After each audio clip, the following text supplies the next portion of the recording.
तो आज हम स्टार्ट करने वाले हैं एक नया वीडियो जो कि होने वाला है डेकोरेटर डिज़ाइन पैटर्न पे। मैं पहले ही आपको डिस्क्लेमर दे देता हूँ कि थोड़ा सा लंबा ये वीडियो होगा और उसका मेन रीज़न है, ये आपको दिख रहा है पहली लाइन पे, कि ये पैटर्न में बहुत सारी सिमिलरिटी होंगी बिल्डर पैटर्न के साथ और ब्रिज पैटर्न के साथ, जिसके बारे में मैं ऑब्वियसली बहुत डिटेल में बात कर चुका हूँ। मेरी प्लेलिस्ट में आपको ये दोनों वीडियो मिल जाएंगे, आपको डिस्क्रिप्शन में भी ये वीडियो मिल जाएंगे। तो पहले तो स्टार्ट करता हूँ मैं आपको। इसमें डायग्राम की बहुत ज़्यादा ज़रूरत नहीं है, क्योंकि जो मेन प्रॉब्लम ये पैटर्न सॉल्व करता है ना, वो प्रॉब्लम के बारे में ऑलरेडी हम समझ चुके हैं। उसका नाम है कॉम्बिनेटोरियल क्लास एक्सप्लोजन। और अगर आपको याद हो तो सेम हमने देखा था ब्रिज डिज़ाइन पैटर्न में, वहाँ पे भी हम लोग कॉम्बिनेटोरियल डिज़ाइन पैटर्न सॉल्व कर रहे थे। बट डिफरेंस क्या होता है? तो कहानी शुरू करने से पहले मैं आपको एक टास्क के थ्रू बताता हूँ कि सपोज करिए कि आपका टास्क ऐसा है, आपका जो सिस्टम है उसमें आपको करना कुछ नहीं है। सेम नोटिफिकेशन सिस्टम का एग्जांपल लेता हूँ, क्योंकि आपको इससे ना डिफरेंसेस पता लगेंगे। मैंने ब्रिज पैटर्न, बिल्डर पैटर्न, मतलब बहुत सारे वीडियोस में सेम डिज़ाइन पैटर्न यूज़ किया है। बिल्डर पैटर्न में शायद कोई दूसरा किया था, बट ब्रिज पैटर्न मैंने सेम यूज़ किया है। एब्स्ट्रैक्ट फैक्ट्री वगैरह में भी शायद सेम ही यूज़ किया है, इसलिए मैं सेम एग्जांपल लूँगा। तो सपोज करो सिस्टम आपका ऐसा है कि आपको नोटिफिकेशनें भिजवानी है, और नोटिफिकेशनें दो तीन तरह की हो सकती हैं, ईमेल, स्लैक, एसएमएस, एटजेट्रा एटजेट्रा। और ऑब्वियसली बहुत सारे कॉम्बिनेशंस भी इसमें पॉसिबल है, जैसे कि आप हो सकता है स्टैंड अलोन ईमेल नोटिफिकेशन भिजवाना चाहो, उसके साथ में हो सकता है स्लैक भी भिजवाना चाहो, या फिर आप हो सकता है ईमेल प्लस एसएमएस भिजवाना चाहो, ठीक है, या फिर आप हो सकता है तीनों भिजवाना चाहो, ईमेल, एसएमएस, स्लैक, ये तीनों भिजवाना चाहो। तो बेसिकली मतलब भूल जाते हैं किसी डिज़ाइन पैटर्न के बारे में और एक बार सोच के देखते हैं कि कैसे हम करेंगे इस टास्क को। तो आप सिंपली क्या, एक क्लास बनाओगे नोटिफायर मैनेजर टाइप की, जिसमें एक सेंड नाम का फंक्शन होगा और उसमें ये तीन आर्गुमेंट आएंगे, ईमेल, एसएमएस, स्लैक, और एक होगा मैसेज जो आपको भिजवाना है। और इस पे आप ट्रू फॉल्स जो भी वैल्यू पास करोगे बेस्ड ऑन की ईमेल भिजवाना है कि नहीं, हम ईमेल भेज देंगे। एसएमएस ट्रू है तो एसएमएस भी भेजेंगे, स्लैक है तो इसमें स्लैक का मैसेज भेजेंगे। अब मैं इस वीडियो में बहुत ज़्यादा एक्सप्लेन नहीं करूंगा कि प्रॉब्लम इस कोड में क्या होती है, क्योंकि बहुत सारे एग्जांपल्स में हम देख चुके हैं कि इफ एल्स लॉजिक क्या प्रॉब्लम क्रिएट करता है। तो बस ऊपर ऊपर से मैं बता देता हूँ कि ओपन क्लोज प्रिंसिपल पहले तो फॉलो नहीं होता है। ओपन क्लोज प्रिंसिपल यही कहता है कि class should be open for extension, close for modification. कल को कोई नया मैसेज टाइप आ गया, जैसे टीम से भिजवाना है, तो आपको एक और इफ कंडीशन यहाँ पे लगानी पड़ेगी, यहाँ पे एक आर्गूमेंट लेना पड़ेगा। ओपन क्लोज प्रिंसिपल आपका ब्रेक हो गया है यहीं पे। अच्छा, दूसरी बात कि कॉम्बिनेशंस मान लो आ गए, कल को कोई बोले कि यार ईमेल प्लस एसएमएस का नोटिफिकेशन भिजवाना है, तो आप यहाँ पे एक और आर्गुमेंट लोगे, बूलियन ईमेल एंड एसएमएस, और यहाँ पे एक इफ, जैसे अभी यहाँ पे एक और कॉम्बिनेशन आया कि ईमेल एंड एसएमएस एक साथ भिजवाना है, तो देखोगे कि ईमेल एंड एसएमएस ट्रू है या फॉल्स है, फिर यहाँ पे इफ कंडीशन लगाओगे, है ना, इफ ईमेल एंड एसएमएस, और फिर यहाँ पे जो भी लॉजिक होगा सेंड ईमेल एंड एसएमएस, वो आप इम्प्लीमेंट करोगे। तो बहुत सारे यहाँ पे कॉम्बिनेशन बन सकते हैं, तो इन सारे कॉम्बिनेशंस के लिए आप यहाँ पे अलग अलग आर्ग्यूमेंट्स लोगे, ठीक है। तो दूसरी बात, टाइट कपलिंग भी यहाँ पे हो जाती है कि मान लीजिए कुछ इफ़, यहाँ तो मैंने बस एक सेंड एसएमएस लिख दिया है, मान लीजिए सेंड एसएमएस के फंक्शन के बाद, मतलब इसी तरह से आपको टीम के लिए भी एक फंक्शन बनाना है। यहाँ पे सपोज करो नया फीचर लॉन्च कर रहे हो, इफ़ टीम्स, या फिर इफ़ ईमेल एंड टीम्स, और यहाँ पे आपने सेंड ईमेल एंड टीम्स करके एक फंक्शन बनाया, और इस फंक्शन के अंदर कुछ इस तरह का आपने बगी कोड लिख दिया कि पूरी क्लास का ऑब्जेक्ट क्रिएट होना बंद हो गया, कुछ तो प्रॉब्लम होने लगी। तो उस वजह से क्या होगा, बाकी जो आपकी फंक्शनलिटी है वो भी उड़ जाएंगी, ठीक है। सिमिलरली आप एक नई फंक्शनलिटी डालोगे, हर जगह आपको टेस्ट मारना पड़ेगा, तो ये सब प्रॉब्लम हो जाती है। गोल्डन रूल ये है कि इफ एल्स लॉजिक आपको हटाना है कुछ भी करके। तो अब समझते हैं कि कैसे इस समस्या को सॉल्व करता है हमारा डेकोरेटर डिज़ाइन पैटर्न। तो मैं आपको अंग्रेजी में नहीं बताऊंगा कि एक डेकोरेटर क्लास होती है कि ये होती है वो होती है, मैं आपको एग्जांपल में डायरेक्टली बताऊंगा, ठीक है। तो देखो, सबसे पहले तो आपको ये पता है कि जो ईमेल भिजवाना है, सॉरी नोटिफिकेशन भिजवाना है ईमेल, स्लैक और टीम्स या एसएमएस के थ्रू, वो कॉमन स्ट्रक्चर फॉलो करते हैं। तो हमने उन सब के लिए एक इंटरफेस बना दिया, और इस इंटरफेस को ही सब इम्प्लीमेंट करेंगे। उस इंटरफेस के अंदर एक सेंड फंक्शन है, और जब भी इंटरफेस को इम्प्लीमेंट करते हैं तो क्या करते हैं, जो फंक्शन होता है हर क्लास उसका अपना अलग लॉजिक लिखती है ओवरराइड करके, ठीक है। तो यहाँ पे मैं ओवरराइड लगाना भूल गया हूँ क्योंकि मतलब सेल्फ एक्सप्लेनेटरी है और वूफ्स और लैंग्वेज नहीं समझा रहा हूँ, मैं कॉन्सेप्ट समझा रहा हूँ, तो यहाँ पे ओवरराइड लगा रहेगा, ठीक है। तो देखो सबसे पहली क्लास आई ईमेल नोटिफायर, ठीक है। ईमेल नोटिफायर क्लास के लिए आपने ओवरराइड कराया यहाँ पे फंक्शन है आपका सेंड। और सपोज कर लिए कि ईमेल से जब भी आप भी भिजवाते हो तो पहले उसको S3 में स्टोर कराते हो और फिर भिजवाते हो। तो यहाँ पे मैं भिजवाने का लॉजिक की जगह सीधा सिस्टम आउट प्रिंटलन कर दिया है कि ऐसा समझ लो कि यही लॉजिक है भिजवाने का, उसके पहले बस ईमेल में S3 में आप स्टोर करा लेते हो। ऐसे ही हमने SMS नोटिफायर के लिए क्लास बना दी है और ऐसे ही स्लैक नोटिफायर के लिए क्लास बना दी है, बट थोड़ा सा इन क्लासेस में डिफरेंट है compare to email notifier class. अब क्या डिफरेंस है मैं आपको बताता हूँ। देखो ये जो SMS नोटिफायर है, स्लैक नोटिफायर है, ईमेल नोटिफायर है, ये तीनों ही इम्प्लीमेंट करते हैं नोटिफायर इंटरफेस को। इसका मतलब क्या हुआ, इसका मतलब ये हुआ कि इस क्लास के अंदर आप देख रहे हो कि नोटिफायर का एक ऑब्जेक्ट है, ठीक है, और जो कंस्ट्रक्टर है उसमें भी एक नोटिफायर का ऑब्जेक्ट आएगा।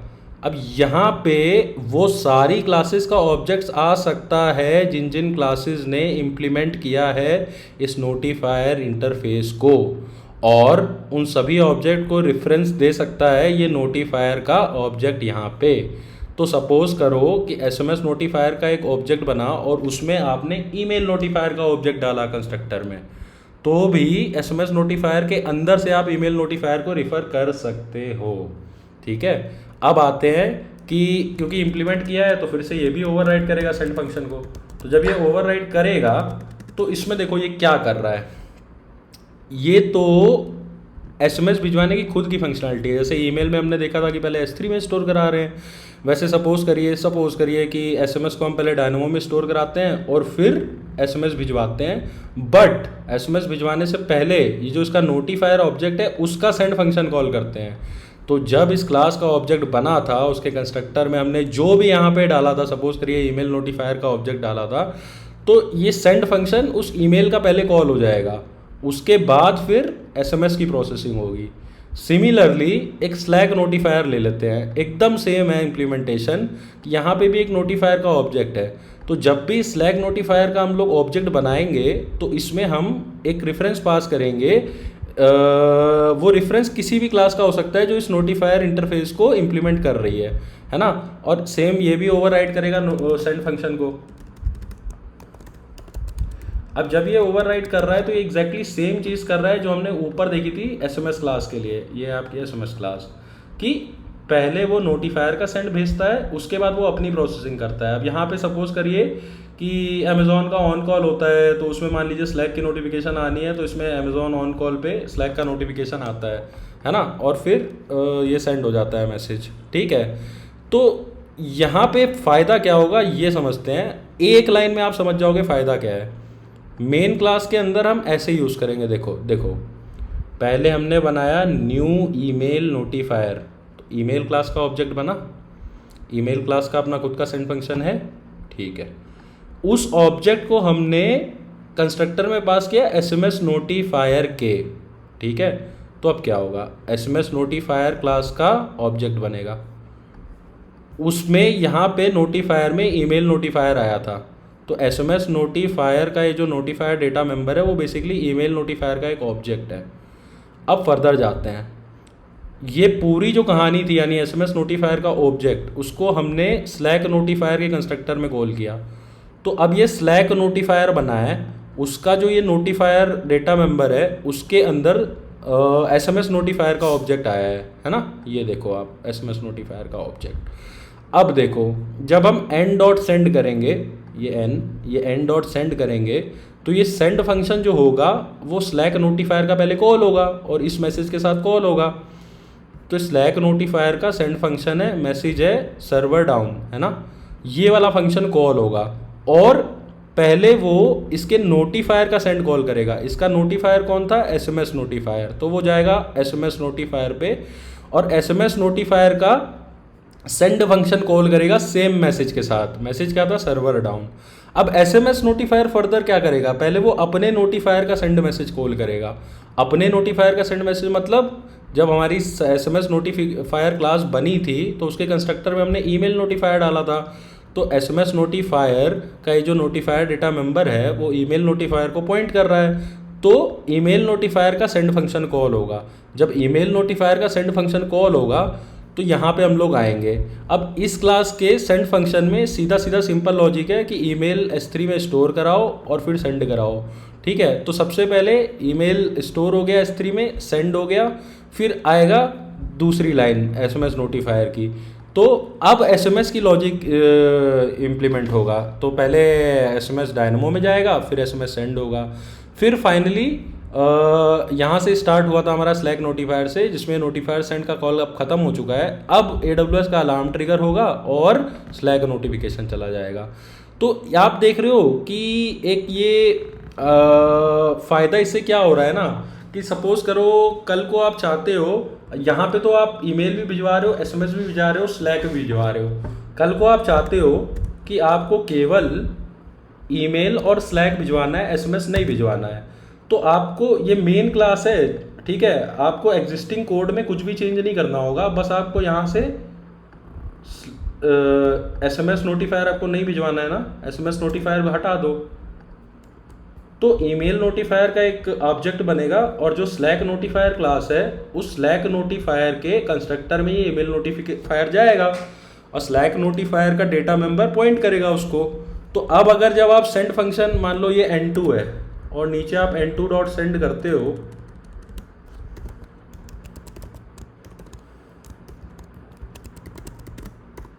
ठीक है, तो N2 डॉट सेंड करोगे तो क्या होगा, सबसे पहले स्लैक नोटिफायर का सेंड फंक्शन कॉल होगा। इसका नोटिफायर पॉइंट कर रहा है ईमेल को, तो पहले ईमेल भिजवाया जाएगा S3 में बकेट होके, उसके बाद यहाँ की फंक्शनलिटी चालू होगी।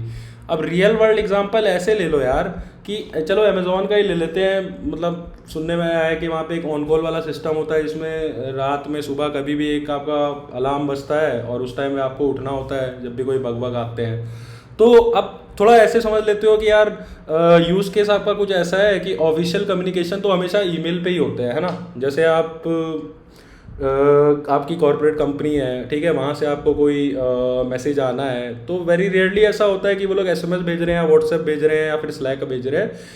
अगर भेज भी रहे हैं तो ईमेल ज़रूर उन्होंने भिजवाया ही होगा। तो ईमेल तो बाय डिफ़ॉल्ट आपको चाहिए ही, ठीक है।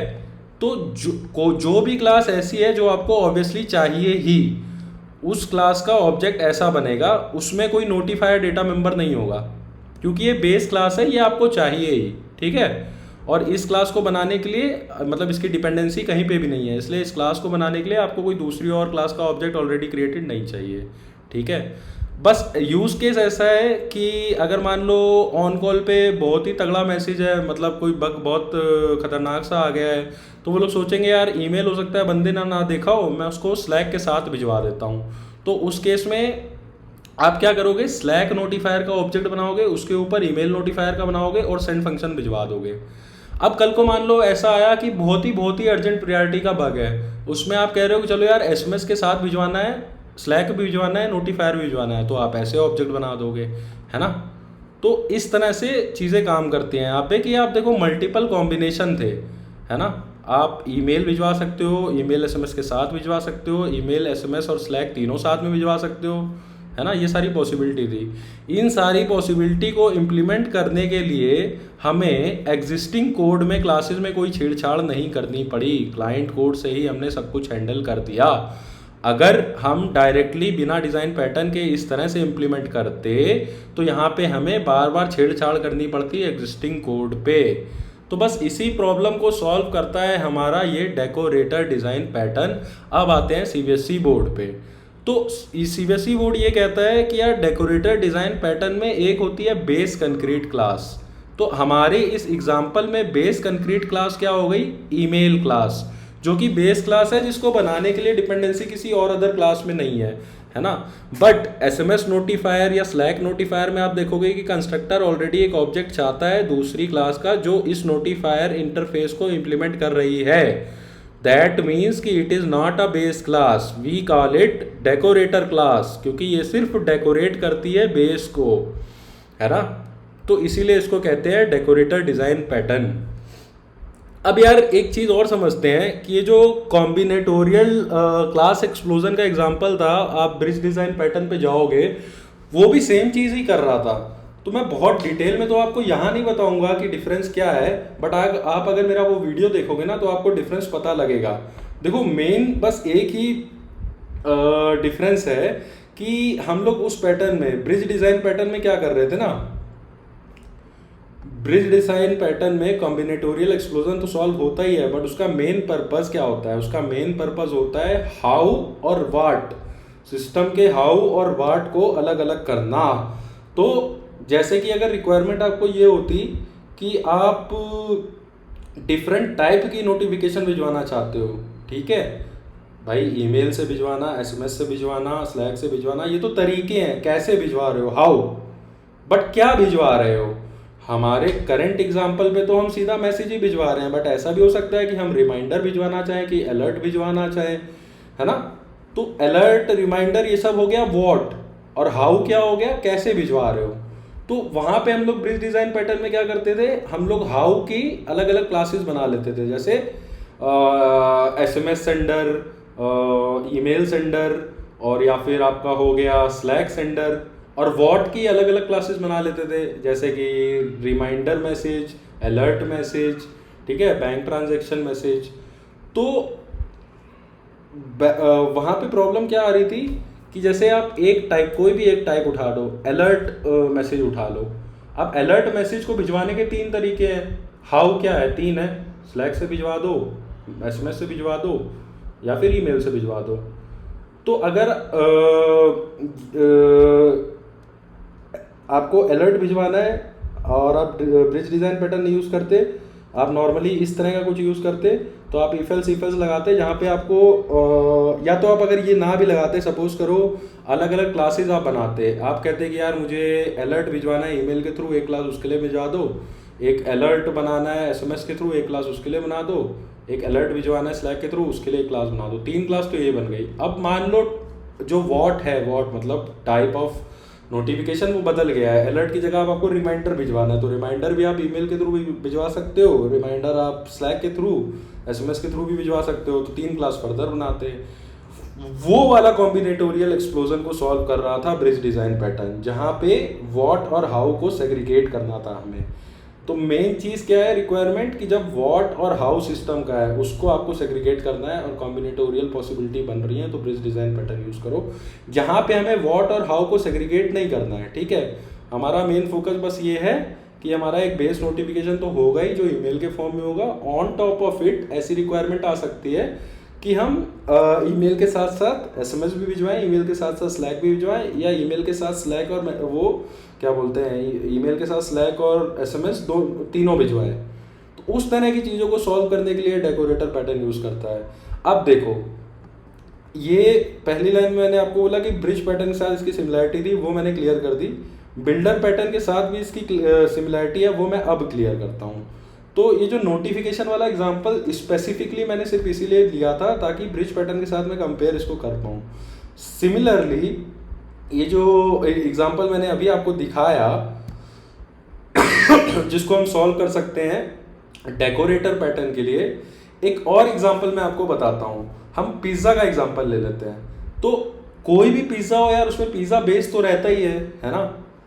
तो पिज़्ज़ा बेस हो जाएगी हमारी बेस कंक्रीट क्लास, जैसे यहाँ पे ईमेल है बेस कंक्रीट क्लास जिसकी किसी पे कोई डिपेंडेंसी नहीं है, वैसे ही पिज़्ज़ा बेस हो जाएगी एक बेस कंक्रीट क्लास जिसकी किसी पे कोई डिपेंडेंसी नहीं होगी, वो स्टैंड अलोन क्लास बन सकती है। अच्छा, पिज़्ज़ा के ऊपर और क्या क्या चीज़ें होती हैं भाई? टॉपिंग्स अलग अलग होती हैं, स्पाइसेस अलग अलग होती हैं, चिकन होगा कि पनीर होगा कि क्या होगा, वो भी अलग अलग चीज़ें हैं। तो ये हो जाएंगी हमारी डेकोरेटर क्लासेस, क्योंकि किसी भी पिज़्ज़ा में बेस तो होना जरूरी ही है। बिना बेस के आप सिर्फ टॉपिंग डालो, सिर्फ चिकन डाल दो तो वो पिज़्ज़ा नहीं कहलाएगा। तो पिज़्ज़ा बनता है तो उसकी बेस क्लास तो हमें चाहिए ही, जो होती है पिज़्ज़ा बेस, और उसके ऊपर ये डेकोरेटर क्लासेस बनेंगी आपकी, जिसको हम बोल सकते हैं कि टॉपिंग्स क्या डालनी है ना, डेकोरेट करना है, या फिर स्पाइसेस क्या डालनी है। ये पिज़्ज़ा वाला एग्जांपल हो गया। अब देखो, अब आने वाली है असली चीज़। आपको याद होगा, आप मेरा जाके बिल्डर डिज़ाइन पैटर्न का वीडियो देखिए, उसमें मैंने ह्यूमन बॉडी का एग्जांपल लिया था। तो मैं यहाँ बहुत ज़्यादा एक्सप्लेन नहीं करूँगा वो क्या होता है, बट अगर आप वो वीडियो देखोगे तो आप एक सिमिलैरिटी महसूस कर पाओगे कि यार ये जो पिज़्ज़ा वाला एग्जांपल मैंने अभी आपको दिया, जिसको हम लोग सॉल्व करना चाह रहे हैं डेकोरेटर डिज़ाइन पैटर्न के थ्रू, तो उसमें हम लोग कह रहे हैं कि यार एक बेस क्लास हम लोग बनाएंगे जिसका नाम होगा पिज़्ज़ा बेस, और उसके ऊपर डेकोरेटर क्लासेस बनाएंगे, डेकोरेटर क्लास जैसे टॉपिंग्स वगैरह, है ना। और बेस्ड ऑन हमारी रिक्वायरमेंट क्या है, हम उसका कोई भी कॉम्बिनेशन चूज़ कर लेंगे। अब कोई बंदा चाहता है ना मुझे पनीर चाहिए ना चीज़ चाहिए, सिर्फ टॉपिंग चाहिए और स्पाइसेस चाहिए, तो वो यार क्या करेगा, वो कुछ ऐसा करेगा, वो आएगा यहाँ पे और वो बोलेगा कि सबसे पहले तो मेरे को चाहिए न्यू पिज़्ज़ा बेस, ठीक है। उसके बाद वो बोलेगा कि इस पिज़्ज़ा के ऊपर मुझे चाहिए टॉपिंग्स, तो वो बोलेगा न्यू टॉपिंग्स, ठीक है। और उसके बाद वो बोलता है कि यार मुझे पनीर और चिकन कुछ नहीं चाहिए, मुझे बस स्पाइसेस चाहिए, तो वो बोलेगा न्यू स्पाइसेस, है ना। और बन के तुम्हारा तैयार हो जाएगा पिज़्ज़ा जो अपने इंटरफेस बनाया होगा उसका ऑब्जेक्ट। अब कल को कोई बंदा आया, वो कहता है कि यार मुझे स्पाइसेस नहीं चाहिए लेकिन मेरे को पनीर चिकन में पॉसिबिलिटी चाहिए, तो यहाँ से स्पाइसेस आप हटाओगे, यहाँ न्यू पनीर चिकन को कैसे लिख सकते हैं, न्यू पनीर और चिकन ऐसे करके होगा, ठीक है। और कल को कोई आया, वो बोलता है यार टॉपिंग भी नहीं चाहिए हमें, बस बेस के साथ पनीर चिकन चाहिए, तो हम ऐसे कर देंगे, हमें कहीं भी छेड़छाड़ एग्जिस्टिंग क्लासेस में नहीं करनी पड़ी। अब देखो सेम चीज़ हम बिल्डर डिज़ाइन पैटर्न से भी तो कर सकते थे। बिल्डर डिज़ाइन पैटर्न में भी तो यही प्रॉब्लम आ रही थी कि एक क्लास है हमारे पास, उस क्लास में कुछ डेटा मेंबर्स हैं और जो कि डिफ़ॉल्ट हैं। जैसे मैंने आपको ह्यूमन बॉडी का एग्जांपल लिया था, मैंने बोला था कि जेंडर और नेम तो हर बंदे का होगा ही, उसके अलावा बेस्ड ऑन वो रेसलर है कि साइकिलिस्ट है कि क्या है, आप उसको डिफरेंट डिफरेंट बॉडी पार्ट्स दे सकते हो। जैसे अच्छे शोल्डर, रिस्ट और फोर आर्म्स रेसलर के होंगे, है ना। तो वो वीडियो एक बार आप देखना। इस पिज़्ज़ा वाले एग्जांपल में भी तो वो चीज़ हम लोग कुछ इस तरह से कर सकते हैं। मैंने ये वाला जो पैटर्न था वो क्या प्रॉब्लम सॉल्व कर रहा था, अभी वाला जो हमारा करंट डेकोरेटर पैटर्न है, अगर आपको पनीर चिकन के साथ पिज़्ज़ा बेस चाहिए तो आपको ऐसे मिल रहा था, है ना। सिमिलरली आपको कोई और कॉम्बिनेशन चाहिए टॉपिंग्स के साथ तो वो ऐसे मिल रहा था।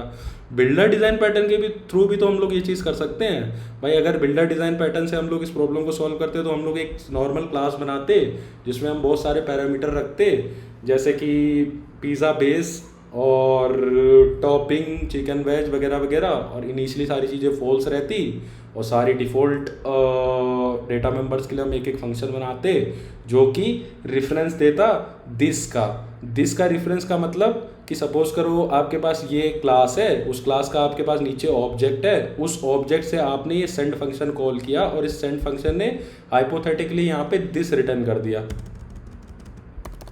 तो दिस क्या होगा, दिस वही ऑब्जेक्ट होगा जिस ऑब्जेक्ट के थ्रू ये फंक्शन कॉल किया गया है, ठीक है। तो हम लोग अगर पिज़्ज़ा वाले एग्जांपल पे बिल्डर डिज़ाइन पैटर्न यूज़ करते तो हम लोग पहले एक बेस बनाते, ठीक है। उसके बाद हमें जो जो चाहिए वो ऐसे ऐसे ऐड करते जाते, ऐड चीज़, ऐड पनीर, ऐड चिकन, आखिरी में बिल्ड फंक्शन कॉल कर देते। आप ज़रूर देखिएगा मेरा बिल्डर पैटर्न वाला, आपको समझ में आ जाएगा कि मैं यहाँ पे क्या बोल रहा हूँ, है ना। तो अब देखो ये प्रॉब्लम जो थी वो इन दोनों तरीके से सॉल्व हो सकती है ना। बिल्डर डिज़ाइन पैटर्न से भी सॉल्व हो सकती है और जो हमारा डेकोरेटर डिज़ाइन पैटर्न है उससे भी सॉल्व हो सकती है। तो अब कब कौन सा यूज़ करना है, दोनों में डिफरेंस क्या है, तो ये आपको मैं एक होमवर्क दे रहा हूँ कि आप आइडेंटिफाई करिए और कमेंट में ज़रूर बताइए कि दोनों में डिफरेंस क्या है। बहुत ही जल्द मेरा अगला वीडियो आएगा जिसमें मैं आपको बहुत अच्छे से एक्सप्लेन करूँगा कि दोनों में डिफरेंस क्या है। तो ऑल्सो अगर आपको मेरी ये रिपोजिटरी का लिंक चाहिए तो मुझे कमेंट में बताइए। मैं रिपोजिटरी का लिंक इसलिए आपको बताने से कतराता हूँ क्योंकि मेरा ये मानना है कि ये डेवलपमेंट, डिज़ाइनिंग, कोडिंग वाली जितनी भी चीज़ें, ये ऐसी चीज़ें जब तक आप हाथ से नहीं करोगे ना, खुद से समझ में आपको आने नहीं वाला है। ये याद करोगे, वीडियो देखोगे, आपको सब कुछ समझ में आएगा, आधे घंटे बाद, 1 घंटे बाद या अगले दिन फिर से पूरा कन्फ्यूज़न हो जाएगा, है ना। तो ये होमवर्क ध्यान रखना आप कि इस प्रॉब्लम को हम लोग बिल्डर डिज़ाइन पैटर्न से भी सॉल्व कर सकते हैं, इस प्रॉब्लम को हम लोग डेकोरेटर डिज़ाइन पैटर्न भी सॉल्व करते हैं, बट एक्चुअली में करना कौन सा है, दोनों में डिफरेंस क्या होता है, क्या यूज़ करना है। तो वीडियो को लाइक ज़रूर कीजिए और कमेंट में ज़रूर बताइए कि आपको कैसा लगा एक्सप्लेनेशन। कोई फीडबैक आपका, वो भी बहुत इंपॉर्टेंट है। तो आज के इस वीडियो को यहीं ख़त्म करते हैं, मिलते हैं अगले वीडियो में बहुत ही जल्द।